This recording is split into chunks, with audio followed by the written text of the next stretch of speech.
Jaron boots Ennis versus Terence Crawford is a fight. That's not going 12 rounds. We're talking about a guy in Terence Crawford who is an assassin, a mean dude. I mean, this guy means business. This guy doesn't show off in the ring. Like, he doesn't, do the Matrix. He is the Matrix. When I say do the Matrix, see, when you watch Jaron, he does the Matrix. Crawford is the Matrix. Now, let me try to break it down for you guys. There's a difference from trying to do the Matrix, meaning like trying to be somebody you're not, and there's a difference from actually being somebody you are. I don't know if you guys are following along. Hopefully you guys are following. Hopefully you guys are keeping along what I'm saying. Let me try to break it down. I'm going to try my best to break it down for y'all so y'all know what I'm saying. Hopefully somebody already picked up on what I'm saying. I want you guys to go on and listen to Teddy Atlas when he talks about Terence Crawford and the great ones. He did a podcast one time when he talks about Bud. He said Bud is a special fighter. And he says he's a great, all-time great fighter. And he tells us why Crawford is an all-time great fighter. He said Terence Crawford is an all-time great fighter because the great ones, they make it up as they go. If you guys don't know what that means. It means like Terence Crawford, he figures things out. This is a guy who is like a military-grade weapon that was created to disarm you and then destroy you. And we all know the boxers that are able to paralyze their opponent. And a lot of boxing fans don't know what that means. The boxers that are able to paralyze their opponent, meaning take away their opponent's best attributes, disarm them, and then finish them off. That's Terence Crawford in boxing right now. The guy doesn't win off of just flash, speed, power. And the crazy thing about it, he has all of that. He literally has everything I just mentioned. But his mentality is, I don't play boxing. I guarantee you, if Terence Crawford wanted to go into the ring and dance against a fighter like Jaron do against low-level oppositions, Crawford can literally do that. He go in there and dance against high-level competitions and do the same thing Jaron is doing. You understand what I'm saying? He could go in there and dance against high-level competition while Jaron is dancing against low-level competition. He could do that. Like I said, the great ones make it up as they go. They figure it out. Why we know Jaron isn't considered a great fighter yet? Some people try to call a guy a great fighter. I lied to you not. I see interviews where people said Jaron is a great fighter, Terence Crawford is. What has Jaron accomplished in the sport of boxing for us to say he's a great fighter? What is wrong with you people? I know the dude's from Philly and we want to put him on a pedestal, but he has to pass not just the eye test. He has to pass the road test. The road test. He has to go out there and put in the work. A lot of people is going to say, man, you're hating on this guy. He's from Philly. No, I'm not, bro. I'm just a boxing fan. Try to be a purist to the sport, and I try to hold everybody to the same standards. It's not about who I like and who I don't like, because at the end of the day, when I put my money on a fighter, I'm not putting my money on a fighter because I like them. No, that's not why I put my money. I'm putting my money on a fighter because I know they're going to win. That's why I pride myself in my predictions. And currently speaking, I have a 99.9% bet ratio with FanDuel on all of the big fights. I haven't gotten one big fight wrong yet. The 99.9% is just, I just want to keep the 1% there, but pretty much, let's just say 100% bet ratio when it comes to the big fights. I don't get any big fights wrong. You understand what I'm saying? All the big fights, I already know how to pick the winner. You understand what I'm saying? Those lower level fights, they're kind of tricky because those are wild card. But when these guys are already proven and you know what a fighter can do and what the other fighter can do, it's not really that hard to pick. And I'm the type of guy, I like to look at the camps. I like to look at their lifestyle. Like Errol Spence and Terence Crawford, I've been studying these guys. I looked at Errol Spence's lifestyle. Even Errol Spence admitted he didn't live the boxer lifestyle, but that's on him. Whether he lived the boxer lifestyle or not, he still was going to lose. But would have been competitive if he would have lived the boxer lifestyle. Definitely would have been competitive, but he didn't. He lived however he wanted to live. But like I said, when you're making prediction and you're trying to make money on the sport of boxing, a lot of you guys come in the comment section, you voice your opinion, but you haven't made $1 on the sport of boxing. So how then does your opinion hold any weight? Your opinion doesn't hold any weight if you're not making any money on the sport. I make thousands of dollars every weekend on the sport of boxing, on the big fights. The only thing I don't do is pick the rounds because the rounds are tricky to really call. But I know if it's going to be a knockout. I know who's going to win on decision. I know if the fight's going to go past 12 rounds. The only one is very hard to call is when it's a draw. But other than that, I have this stuff down and packed, bro. I pride myself on my prediction when it comes to the sport of boxing. You understand what I'm saying? Because I study these guys. Because I myself is a boxer. I've been in the ring.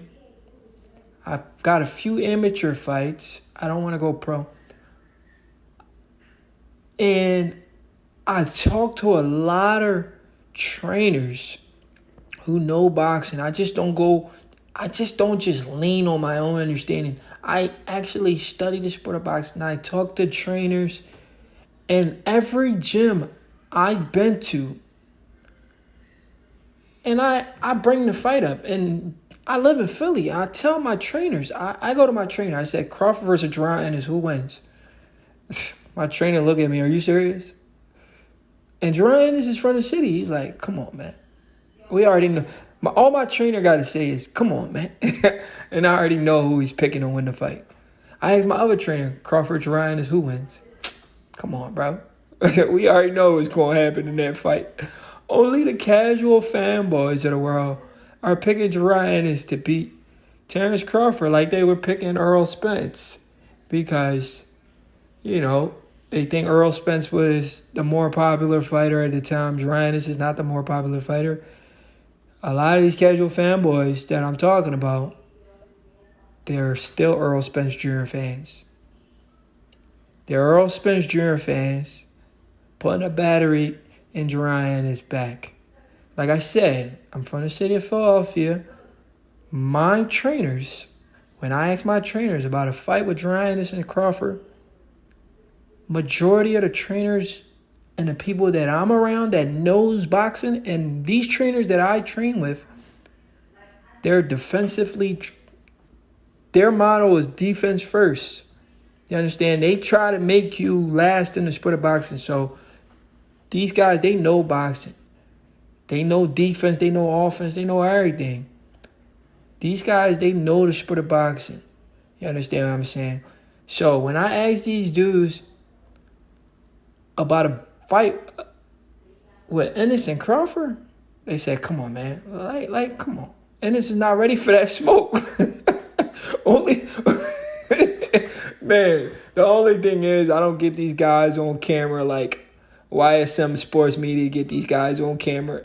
If I get my trainers from Philly on camera, people are going to be mad because they're like, damn, Philly's supposed to stick together even though Jaron, this is from the city. Why are you picking Terence Crawford to beat Jaron? These guys are just being realist. They're just giving you guys their honest opinion on the sport. They've been in the sport for years. They fought pro. They have pro fighters. You know, if you guys don't know who Brother Nassim Richardson is, this is a guy on camera saying Terence Crawford is a special one. He said Terence Crawford can literally go up to 160 right now and beat anybody at 160. He said he's that special. And he's from Philly. That's Brother Nassim Richardson. And I've always tell people this. Brother Nassim Richardson literally told me I was one of his favorite fighters to watch when I was sparring at James Schuler's boxing gym. He used to always tell me that. Rest in peace to the late Nassim Richardson. But getting back to the sport of boxing, Jaron versus Terence Crawford. That fight ends in one way, and that's a knockout. Jaron is very unproven in the sport of boxing. We don't really know where Jaron is. We just all we see is from the eye test. He could potentially compete with Terence Crawford and Earl Spence in him because of his skill set, his power. But against Karen, he looked basic. Against a mover, he looked basic. So we know the styles, the guys he likes to fight, guys that come forward. And he's not really the best boxer when it comes to guys that are good movers, can move. You know, he doesn't cut off the ring like he's supposed to. So we know his weaknesses. He needs to work on that because if he fight another guy like a Karen, it's going to be another bad look. He's going to go 12 rounds. And fans are going to say, man, he won every single round. But he fought a guy nobody knew. He's supposed to win every single round. What the hell are you people talking about? The guy fought a guy nobody knew, and you're saying that's a great fight. If you fight a guy nobody knows, you're supposed to knock that guy out in 5 rounds or less. You understand what I'm saying? Going 12 rounds and winning every round, that's not impressive, guys. That's not impressive. Don't say that.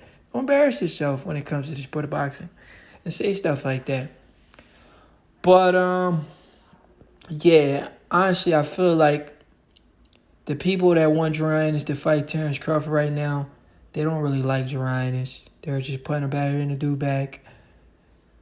They want to see this guy get hurt because if they really care about Jaron, they will want Jaron to gradually move up. When I say move up, meaning in competition, move up in competition, slowly move up in competition, and at least clean up all the other guys that we believe are on his level. Like the Conor Benns of the world, the Virgil Ortiz of the world, the Rashidi Ellis of the world, Stanionis of the world. I'm not saying those guys beat him. I'm saying we need to see him in those fights for us to even think he can compete with like the Danny Garcias of the world. I ain't going to say Ugas no more. Ugas is washed. The Keith Thurmans of the world. We need to see him against those guys first. Then after he passed those tests and clean out those guys, then he jumps in with the likes of Keith Thurman. Or even if he doesn't clean out those guys, at least beat one of them. At least just one of them, bro. Then get in there with like Keith Thurman, Danny Garcia. Danny Garcia said he'll never fight him, but Keith Thurman. They need to pay Keith Thurman. See, the thing about Jaron is people don't understand. Right now, Jaron isn't a draw. People need to understand that.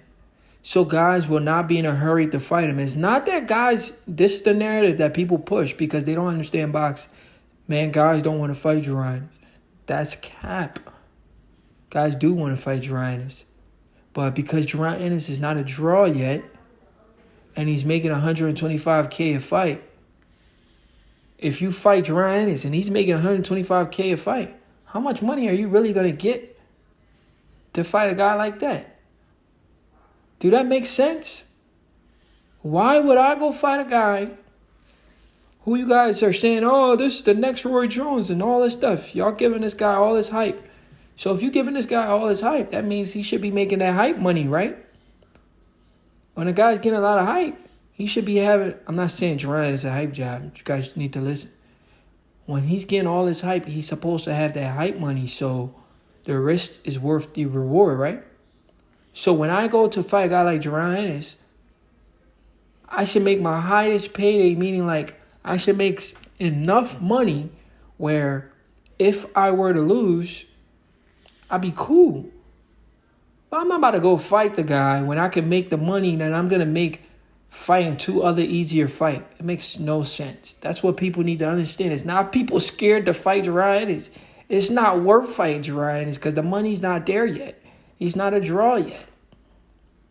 This is what people need to understand in the sport of boxing. This is called prize fighting. People need to educate themselves when it comes to the sport so y'all don't embarrass yourself. Man, I see people in the comments. Man, nobody wants to fight Jaron. You casual fangirl. There is no money in fighting Jaron, bro. That's why nobody wants to fight. Nobody wants to fight for free. This is prize fighting, bro. Why are you people so uneducated to the sport? And some of y'all call yourself boxing fans or reporters. It makes no sense. But a fight with Jaron and Terence Crawford doesn't go the distance. Crawford stops Jaron. Jaron is a high volume puncher. He comes out fast. Crawford is the best timer in the sport of boxing. He has the best timing. Crawford will punch in between Jaron's punches. Hit Jaron with punches he doesn't see coming.